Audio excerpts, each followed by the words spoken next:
Bab 8. Harapan di Gedung Putih. Dina masih tak percaya ketika membaca email itu. Surat panggilan kerja resmi dari Gedung Putih pemerintahan menawarkan posisi sebagai pelayan di kantin internal. Meski itu hanya pekerjaan kecil, rasanya seperti mimpi setelah semua pintu yang tertutup rapat. Hari pertama Dina di Gedung Putih adalah pengalaman yang penuh campur aduk. Ruangan besar dengan dinding berlapis marmer putih, aroma kopi segar yang memenuhi udara, dan suasana sibuk para pejabat tinggi membuatnya merasa seperti tikus kecil di dunia raksasa. Ia mengenakan seragam pelayan yang disediakan, blus putih dan celemek hitam sederhana. Dina berdiri di belakang meja penyajian, mencoba mengamati orang-orang yang lalu lalang. "Hei, pelayan baru, ya?" tegur seorang pria tua, kolega pertamanya Pak Haris. Suaranya berat, tetapi ada kehangatan di balik logat khasnya. "Iya, Pak," jawab Dina sambil tersenyum. "Baru mulai hari ini." Pak Haris mengangguk sambil menuangkan kopi ke cangkir. "Selamat datang di hutan politik, Dina. Di sini, semua orang sibuk cari pengaruh. Kalau mau bertahan, kamu harus pintar-pintar membaca orang." Dina mengerutkan kening, tetapi ia mengangguk sopan. "Terima kasih sarannya, Pak." Di tengah kesibukannya melayani pelanggan, Dina merasakan aura yang berbeda dari orang-orang yang datang. Beberapa pejabat terlihat ramah, sementara yang lain hanya melempar pandangan dingin. Namun, tidak semua interaksi berjalan mulus. Suatu hari, seorang pria paruh baya dengan jas mahal berdiri di depan Dina sambil meliriknya dari ujung kepala hingga kaki. "Baru ya?" tanyanya sambil tersenyum miring. "Iya, Pak. Mau pesan apa?" Dina menjawab dengan sopan, meski merasa tak nyaman dengan cara pria itu menatapnya. "Mungkin lain kali saya pesan kamu saja," gumamnya dengan nada menggoda.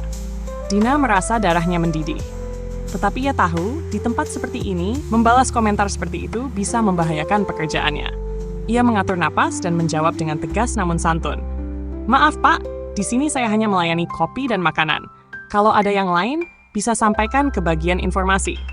Pria itu terkekeh kecil, tetapi sebelum ia sempat menjawab, Pak Haris muncul di belakang Dina dengan nada bercanda namun tegas. "Pak, kopi di sini memang enak, tapi pelayannya bukan menu tambahan ya."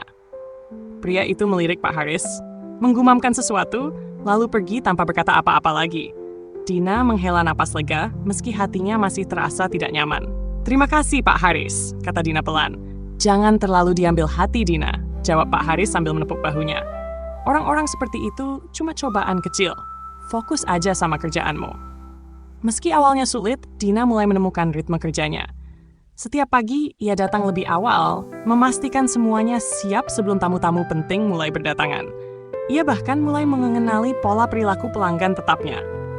Namun, yang paling menarik perhatian Dina adalah suara dari ruang rapat yang sering terdengar dari kejauhan.